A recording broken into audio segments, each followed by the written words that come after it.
Hello. I've been promising this video for quite a while now. I think only 2 videos, so that's not that long. But either way, here it is. I have to come clean about a lie I made in my horror movie video.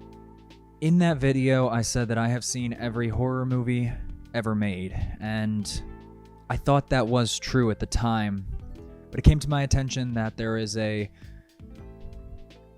hesitate to call it a film, on Netflix that I haven't seen before. And oh boy, I saved the best for last. Deadcon is a movie released in 2019, and it received a whopping 50% score from critics on Rotten Tomatoes, and a much more appropriate 10% by users. If you want to watch this film, it is on Netflix in the US. I recommend you don't. I guess I'll rate it. I don't really know if I should bother. It gets a 1 out of 5. A big ol' 1 out of 5. And yes, you can get a 0 from me, but a 0 really means that you address some very problematic subject matter and pushed views that probably shouldn't be pushed. So I guess what I can say about Deadcon is that it's better than Nazi propaganda. So it has that going for it. Anyway, let's get into the film. The movie begins with John, a computer programmer or something, trying to pitch his idea for a computer in 1984 at a convention. It isn't clear what Link Rabbit is, but it appears to be some sort of proto-internet device with chat room capabilities. An idea that any investor at the time would just bow down before and shower the creator in fine silks and elaborate gems. By the way, just a little detail I noticed here, John's area code is 123, and sometimes when I'm watching movies and someone says their phone number begins with 555, I think that's dumb, and now I realize that they're probably better off doing that. John is told to leave the conference he's calling from when Bobby enters his group chat in Link Rabbit. This doesn't make any sense, and John isn't alarmed in the slightest. Bobby types into the chat that he's lonely and wants to get help making friends. John declines because I guess John is a dick. Then he apologizes for shutting down the system, which, again, who is Bobby? Why is John not scared? And that's the whole introduction to the movie, besides some bad artificial zooms and a cheesy-ass blood effect.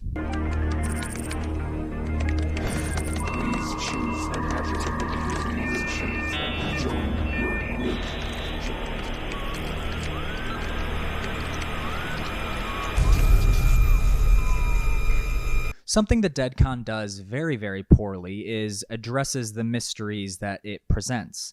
For example, Link Rabbit is not explored in any way. We don't know what it is by the end of the movie. It introduces mystery after mystery throughout the entire movie, yet doesn't solve any of them.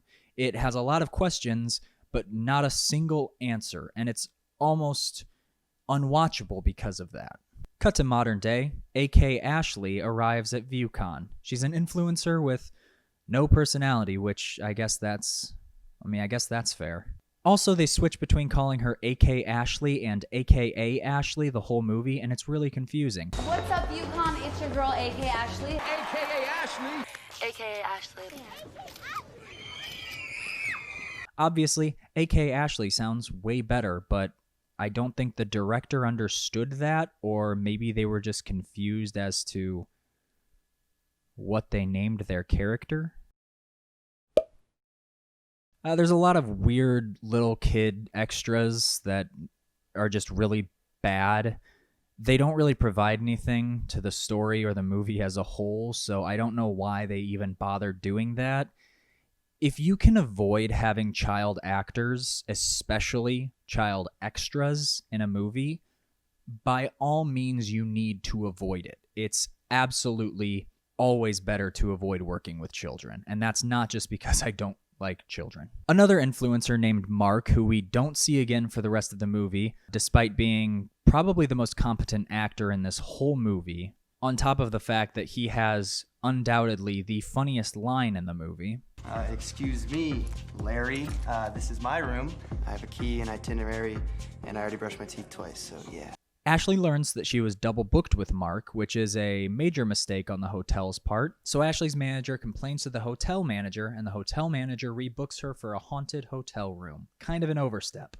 Like, sure, her manager, Kara, was being a total jerk, but it's kind of warranted that she was being a jerk. I mean, she booked the room in advance and likely had to pay for it in advance as well because this is a convention, and she didn't get the room. I mean, like, at the end of the day, this hotel just kind of sucks.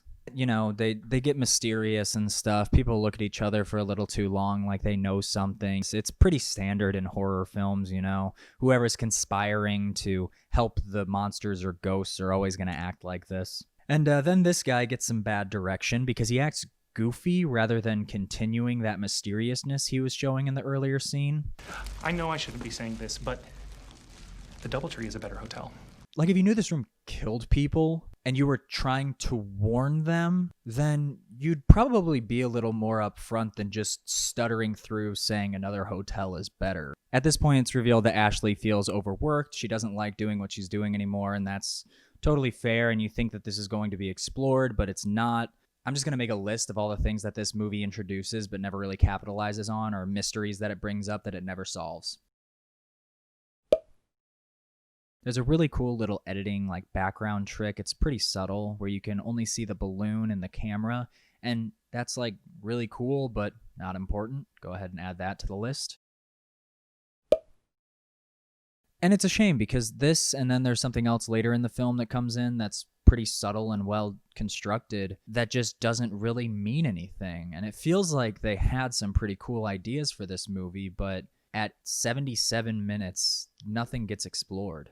Actually, while I'm editing, I noticed that early in the film when Kara is talking to the hotel manager, Ashley is surrounded by all these social media bubbles, and if you look closely at one point, you can see that Bobby tweets at her or something. Just another little subtle thing that's a really good idea and kind of works, but doesn't really lead anywhere. Ashley comes clean to her manager and tells her that she doesn't want to do this anymore, and that when this VidCon, I think it's ViewCon is what they call it, when it's over, she's going to go to a remote mountain lodge and just completely unplug from everything. So at this point, I'm thinking, okay, there's a theme going here where we're talking about technology and how it's not always what we make it out to be, and it can almost be overwhelming for us. And that's kind of an interesting topic to address, but don't expect it to come into play anymore because that's literally the end of it. That's all we hear. This point, at like 10 minutes into the movie, this is all we hear about Ashley not wanting to be an influencer anymore. So I don't know if... Not a lot of hotels do this, but the suites are usually connected by a door between two rooms. So there's like 1210A and 1210B, and they're connected with a door so you can rent both of them and have two rooms, or it's just locked if two separate people are having it.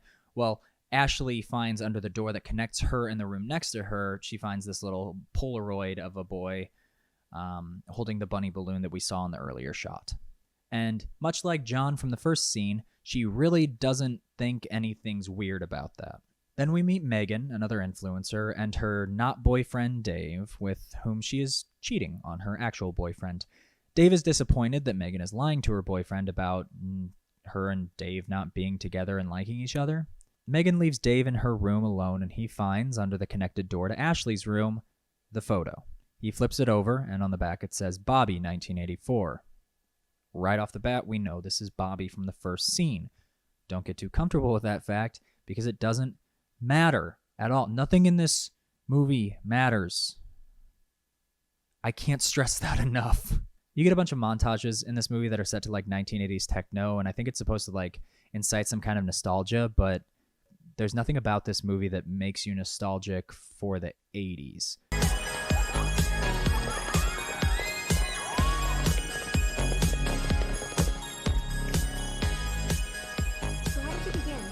Ashley returns to find her room has been completely trashed, and she vlogs it. There are symbols on the mirror, and just, add that to the list.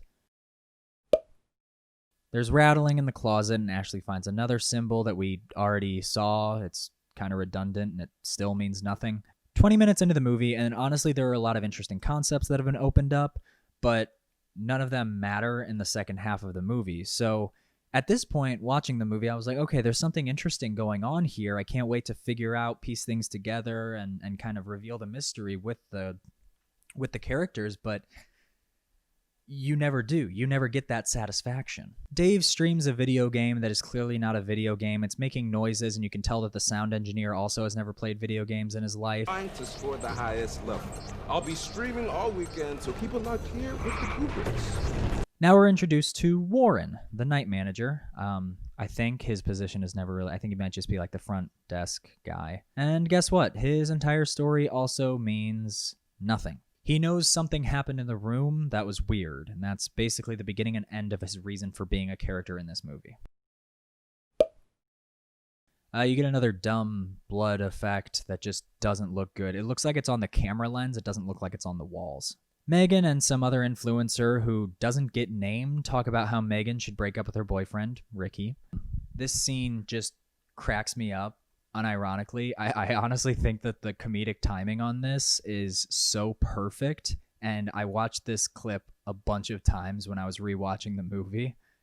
And I mean, I get it. Dave's definitely special. Like, you guys make more sense as a couple. Right? Yeah. Okay, totally. I don't know, I just feel like... I'm sorry.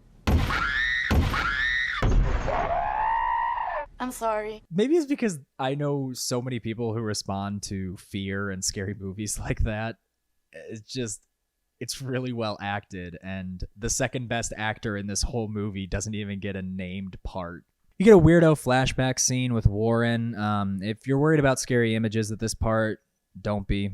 I assure you, there are none. It looks really, really bad, especially because they're supposed to look like it's shot in 1984, and it's clearly a 4K camera still. Ashley and Megan chat, and they just stand way too damn close. Security here sucks. Ashley's lights go out, and she calls the front desk. Warren flashes back to his days as a janitor, where he found a gruesome scene in Ashley's current room. Whereas the earlier scene cracked me up for all the right reasons, this one cracks me up for all the wrong reasons.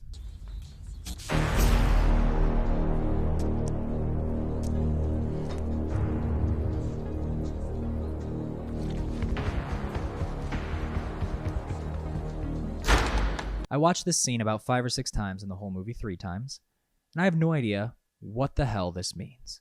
Oh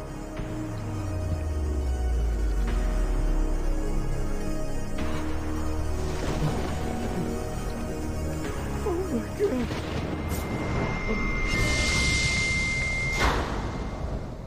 No clue at all. It cuts away before I can see anything practical that would actually help me piece together any sort of mystery. This shot is absolutely ridiculous. This dude walked out of a National Lampoon movie. It's okay, you can come in. No, I don't want to impose. And it's further proven by the way he replaces one bulb and all the lights come back on. Ashley is pulled into the closet and presumably killed, or possessed, I guess, because she comes back. She hears this whistle.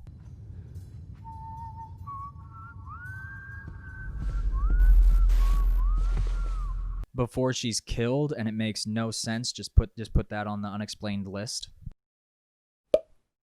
Dave asks Megan if he could film them having sex, to which she very politely declines, and he does it anyway, which is icky. Ashley shows up to the convention floor after missing her first panel. She's barefoot, and this scene, I hate this scene so much. I'm just gonna play it, and I need you to witness it with me, because it is so... There's something about it that just is like nails on a chalkboard to me. Ashley gets her shoes off. She's starting a new trend. Trending hashtag shoes off. I'm gonna take my shoes off just like Ashley. Her voice is weird, I was in my room. This shouldn't take long. and she's obviously possessed. And honestly, she does a great job of acting possessed, and the sound mixer who mixed her creepy possessed voice did a really good job with that too. There are so many things in this movie that feel like competent people were responsible for, but then I don't know what happened with the script or everything else. Then we get this scene where the bunny balloon is in the background, but not visible in the photo, which is just really, really frustrating to see. On my first watch through, this was when I got really, really pissed at this movie for having no internal logic. Ashley's manager, by the way, is the absolute worst, and by horror movie logic, she should die, but she doesn't, and it's really obnoxious that she doesn't get any sort of punishment for being a bad person. But the housekeeper is killed, I think. I'm not sure. It's hard to tell. Possessed Ashley stalks this one little girl and tries to kidnap her. This isn't explained. Add that to the list. Megan, who is our surrogate main character at this point, is surprised to be visited by her boyfriend, Ricky. And he just sucks. Yo, Maggie, is that you? Come in here with me. I missed the spot. Oh, my peener. Ricky finds a deflated bunny balloon underneath the bed. It's nothing. And also, Ricky seems to be an influencer as well. I don't know why he wasn't at ViewCon in the first place or why he isn't taking part in any of the panels. I mean, he literally, the instant he posted something on Instagram, it had over 86,000 likes. This dude seems more popular than watching Ashley live stream and Megan live stream. The way their comments roll in, they're not as popular as Ricky is, yet Ricky isn't offered a position here, maybe just because he's the worst. On my third time watching this, I watched it on 2x speed, and this scene looks so funny at double speed, I just have to show it to you.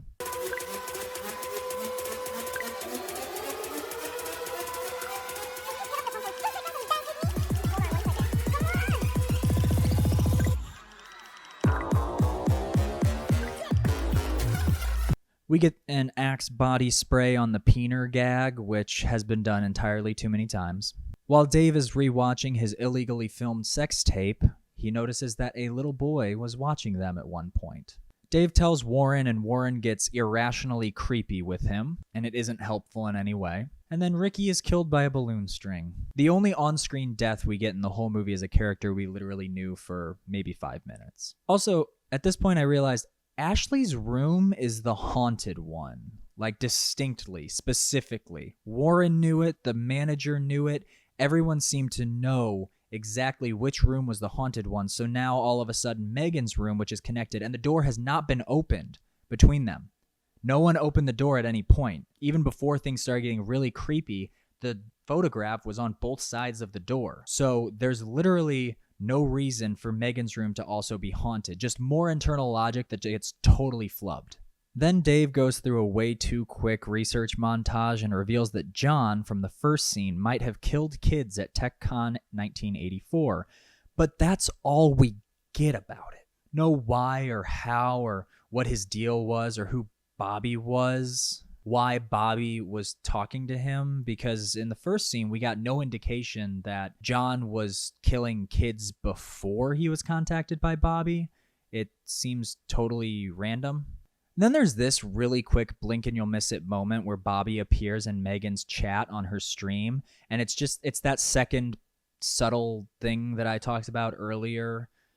It's really cool and it feels well thought out and well executed, but it's in a movie that doesn't deserve something like that. Warren gets reprimanded for speaking out against booking the haunted room, and the guy from The Good Place says nobody believes his ghost story, but he clearly intended to punish Ashley by putting her in that room, so obviously he believes in it, and also in the last scene kind of teaser thing, he obviously knows that there is a ghost there. I don't know why he keeps Warren around if Warren knows that there's a ghost there and the manager is using that room to punish people he doesn't like. That kind of seems like Warren should be gone. Ashley kills Warren right after he walks in there, thus ending his entirely pointless run. He didn't even face-to-face interact with any of the other important main characters. His character was just completely pointless entirely. Dave tries to show Megan the video of them having sex, which he filmed illegally. I just really need to clarify that. And his phone breaks. Okay. This. Dave! Dave!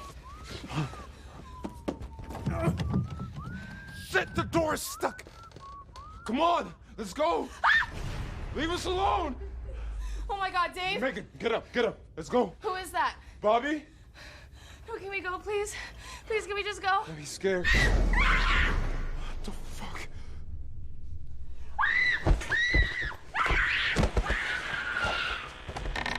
The last 5 minutes or so are found footage, and I can't really accurately explain what happens because I don't understand. Dave goes into the closet in Ashley's room and finds all the people that have been killed by this ghost, by this force. I don't know what it is, except for John. Now, if John were here, it would almost make sense because that's what this movie does. I think that they gave you pieces that you were supposed to figure out on your own, but we needed something to connect them all, and we just didn't get that. If John had been there in the end, then I could have probably formulated some story like, oh, it was haunted before John got there, it possessed John, and then he ended up killing kids because he was possessed, and Ashley did the same thing. That would have made sense to me. I could have wrapped my head around that, but we didn't get that. We didn't get anything like that. If John had been there in the end, maybe this would have made some sort of sense, but he wasn't. It was just the kids who were killed, Megan, Ashley, Warren, and now Dave. And that's all we see. We don't even see the housekeeper. Where's the housekeeper? What happened to the housekeeper? And then the manager checks some new girl into the room, and she's like really excited. It's like the last day of UConn. She's like, oh, AKA Ashley or AKA Ashley, whichever one she calls her. I think she stayed here, which I don't know why she would think that or know that.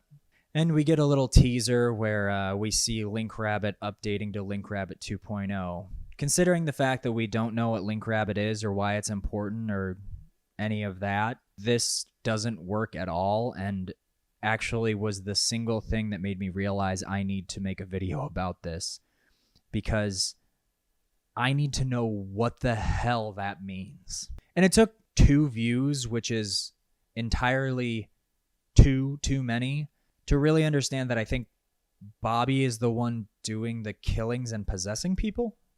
Maybe. But why or how was not explained. The reason that he's sticking around, the symbols, all of that stuff, it doesn't add up. There's no point to anything in this movie. It's kind of an art piece in that way. Some movies feel like the writer understood what they were writing, and then they take some pieces out so you have to piece it together yourself. I truly believe that the writer or writers of this movie did not know what they were writing, that it didn't even make sense to them. They weren't checking it for consistency or to tie up all the loose ends. They were literally just trying to write a movie using a bunch of horror tropes. I was going to say about something, but the movie's not even about anything. There's no theme, there's no arc, there's no central idea that drives any of the characters or plot. It's just frustrating, upsetting, and one of the most brilliant films I've ever seen, but for all the wrong reasons. Anyway, like I said, it is on Netflix in the US. If you want to check it out, I highly recommend not checking it out. It's not even so bad. It's good. The production value is actually kind of good. It looks good. It looks like it should be better than it is, except for the special effects and stuff. But there's just nothing about the story, writing, or characters that make me think that it was at all inspired. It felt entirely... But it couldn't have been a cash grab either, because it didn't even get a wide release. I don't know what this movie is. If anyone has any information on this movie or knows anyone who is involved in it, please let me know, because I'm not entirely convinced that it's not a real film, that it's not like an actual snuff film where this actually happened, because that would at least make some sense, because real life doesn't make sense. I think that's what I'm going with. That's my new canon for the Deadcon universe, is that it actually just happened. We're living in it, baby. Anyway, I want to do more videos like this. I like talking about movies. I like doing that. I have kind of a big book series that I have planned that might take me a week or two to fully round out and get done. In the meantime, I'm probably going to do a couple movie things because that's just easier to digest. If you like this video, please give it a thumbs up. Please subscribe for more videos like it. If you really liked it, please share it with someone. I know that there's like a lot of people out there who don't like watching bad movies, but like watching people talk about bad movies. So I'm going to be doing that because I love bad movies. In fact, we just rented Fantasy Island. I'm excited. I love bad horror movies and I love talking about them. So hopefully this was entertaining for you. Yeah, please comment below if you have any recommendations for bad movies that you enjoy or want me to talk about. And yeah, I will see you guys later. Love you. Peace.